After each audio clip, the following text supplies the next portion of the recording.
you should get a chance to try, so everyone should rotate. All right. That looks great. Yep, perfect. Back nice and straight.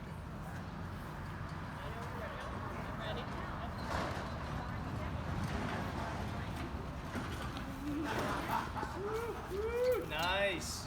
Sure.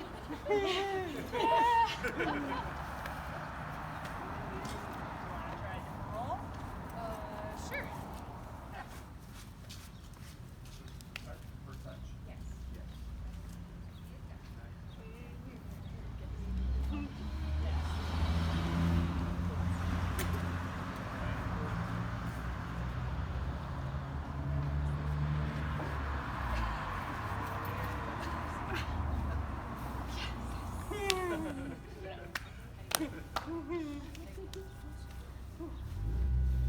Yeah. Are you all gonna go again? Actually, where is Yes, right underneath. Yep, slide through. What's gonna happen is As long as you're grabbing the arms, yep. I have you cross your arms.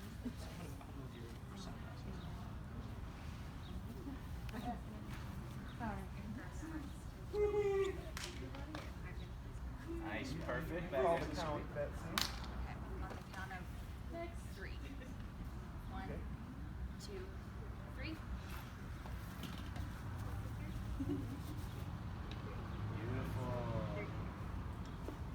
I apologize. I didn't know you were interpreting. I wouldn't have did the paper. No, you're fine. Can I actually have you all try this one more time? And I'm actually going to get you into the other adaptive climbing system. Yeah, all right. Sure. Let's do it. Okay.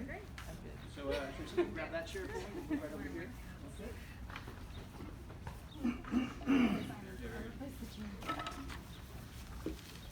Thank you for putting him in the new All right, Alicia, you're good. You can leave those there. Okay. I'm sorry. No worries. To make that clear. Over here? Yep, right over here. Did everybody get a chance? Awesome. Come on over this way. All right. So,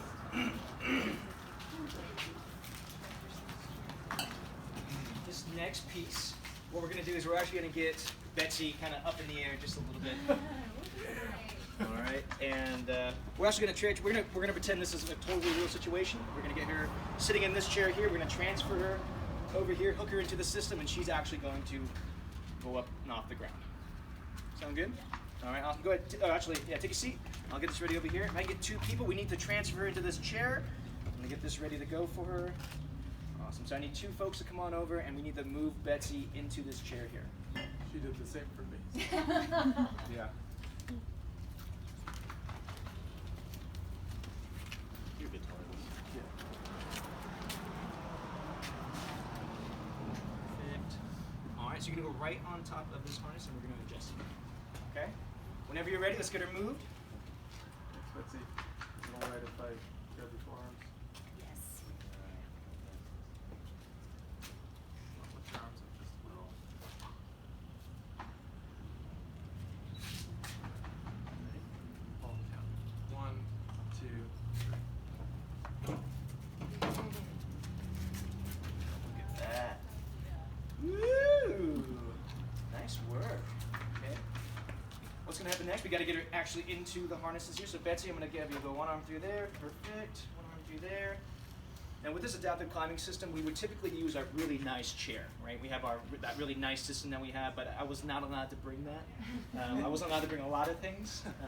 So Betsy, if you wouldn't mind, actually, I'm going to reach in between here and we're going to pull this up. Okay.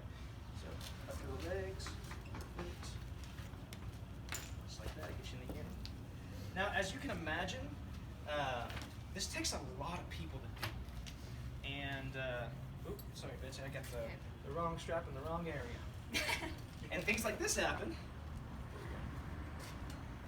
Quite a bit, actually. There's a lot of just kind of like fussing around, figuring things out. But yeah, as you can imagine, this takes a ton of people. And one of the most important partnerships that we had to make was with Sac State's Recreation. Now, that was super, super important for us. Is what they ended up doing is we made an agreement with them where they would send us their students, specifically their recreation therapy students, as volunteers for each of the programs. And what that meant was we would get, well, free labor in a sense, to help with this when we had people come out.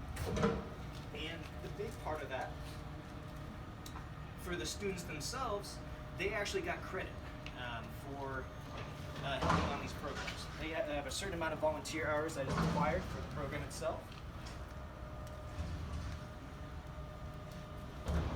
So what's nice about this is it slowly started to become less of just a Peak Adventures project and more of this social initiative within the actual campus themselves.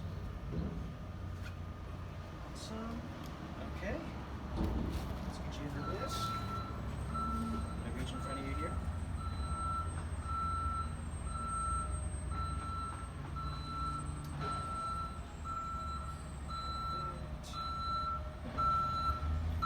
So when we initially designed all of these systems, we had a couple people come out that had different, a lot of different varying abilities. And when we had initially designed the systems, we had just designed them using challenge course staff. We didn't actually go out and reach out to the community and say, hey, like, what is it that you would like to see from the adaptive climbing program? It worked out well though, and the only piece of feedback that we received was that it was difficult to get around actually on the course itself. And so what we ended up doing is we applied for Ross, just for pictures, does that one other buckle want to go get double back, the gold one?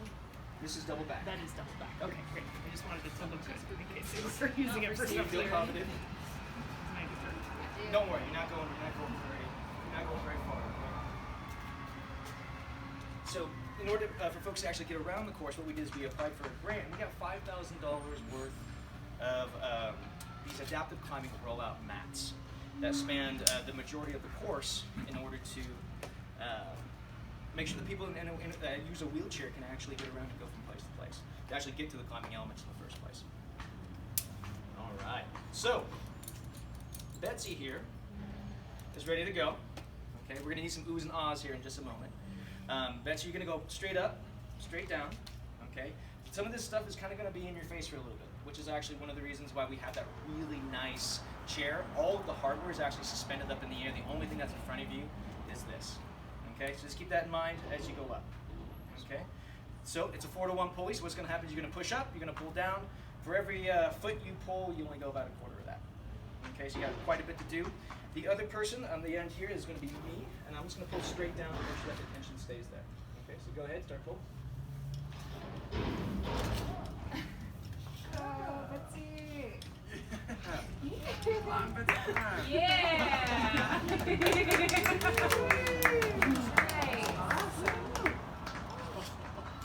All right, and stop there. You've maxed out the system. Nice work. Okay. So in order to bring you down, what I'm going to do is I'm going to come over to this rig right here, immediately at the brake. This is essentially two different systems. We've got the actual 4-to-1 pulley, and then we also have, this is like the hull line for the pulley system. So we expand the entire system all the way up to the top, and then we actually lower the entire system down.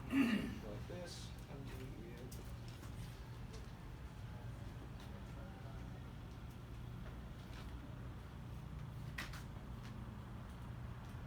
All right, Betsy, I'm going to lower you down. As you come down, just watch out for your chair. Try to position yourself into the chair, okay?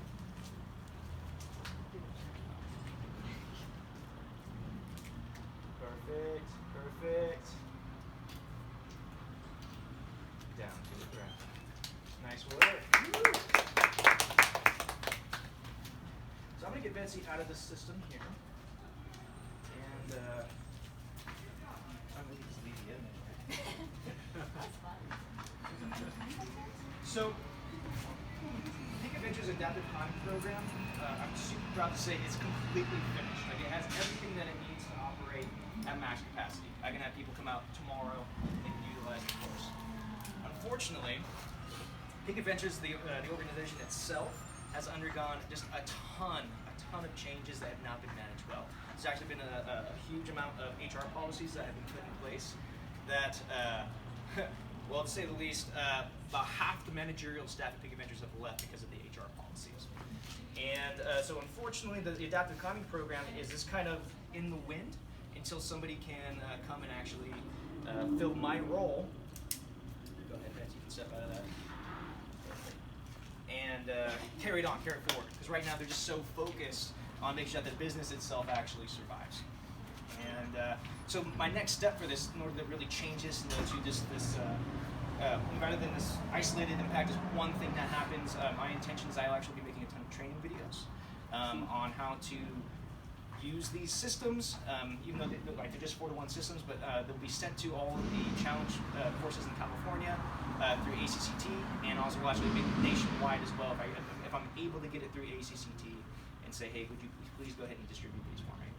And so that's the hope, is to eventually turn this into something a little bit bigger than just this one project here. And that's it. Awesome. Questions? Should be just enough time. Yeah. Any particular learnings about the political strategy? Yeah, I mean, I can go into that all day long, Jeff. I can go into that all day long. Any headlines? I'm happy to talk about that. We can talk about that. We're about to get real school-like here, so if you just wanted to see the systems work, then just talk along the way. Yes. So within the while working with Giga Ventures, I learned very quickly there was a lot of politics that was going on within the different organizations. The first one that I noticed was the idea of this thing called SATA, sponsors, change agents. I'm blanking here. Targets. Thank you. Targets and advocates.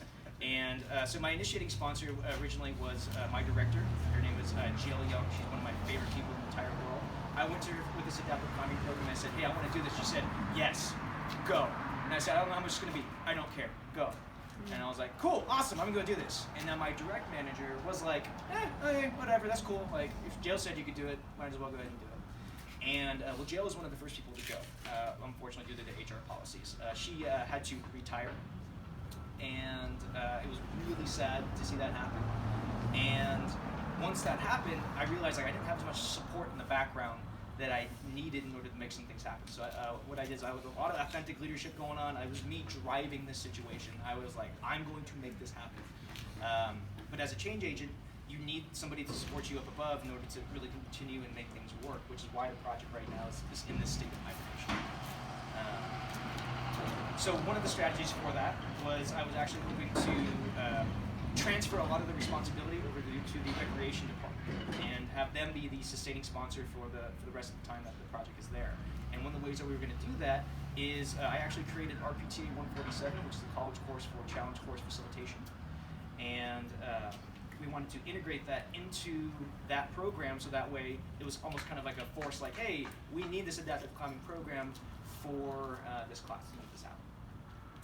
Unfortunately, my direct boss, the one that was like, about the program, has a bit of a beef with the person that's in charge of the recreation therapy department.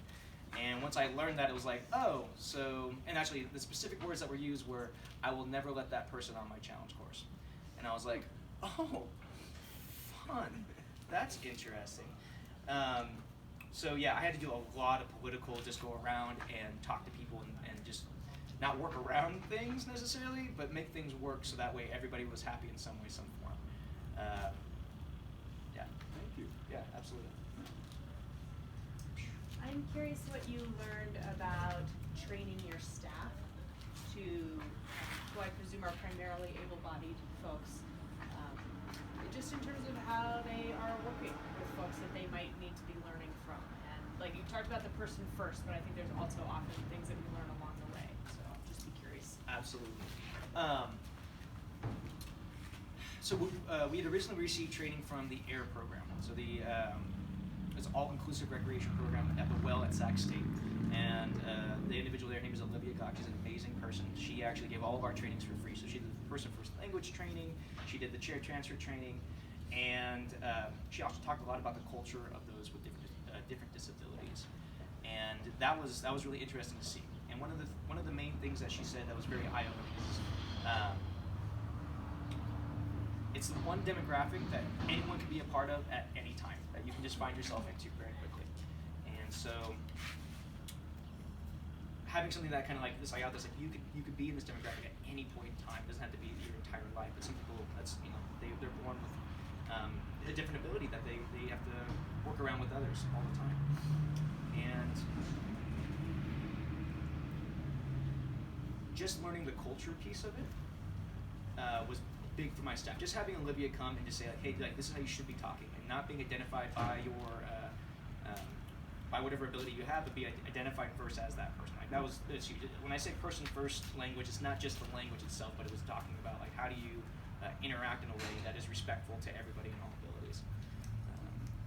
So that was a really big piece for the staff.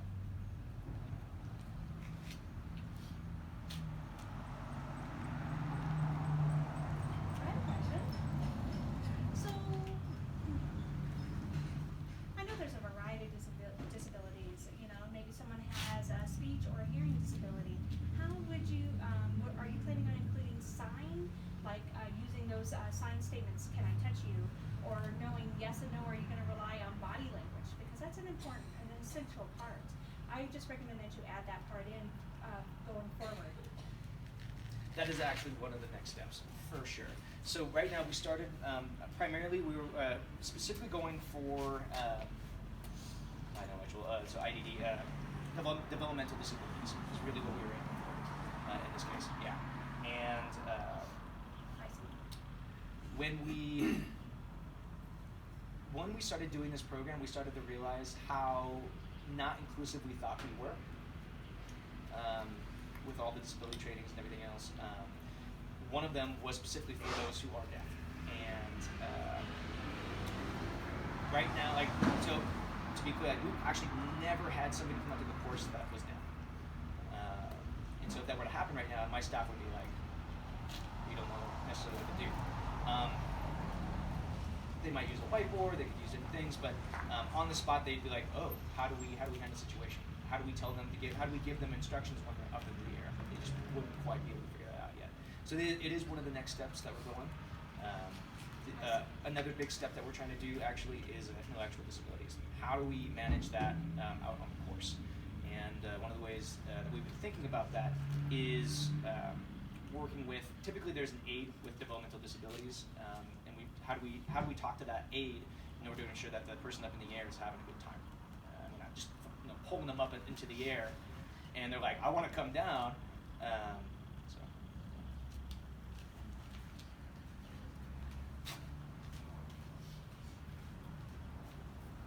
Yeah, I think an interesting thing that we learned watching the Knowles Field instructors think through risk management, specifically with hearing differences, was the need to anticipate what you might need to communicate in moments when it's really hard to communicate. And so rather than waiting until the person is way up in the air and then trying to figure out how to say, oh, your shirt is stuck, right? Like, what is it's caught in your harness. But what kinds of things can we do ahead of time? Those had to be thought through a little bit more. How are we going to set up an improvisational communication system when we lose our capacity as hearing communicators to use that?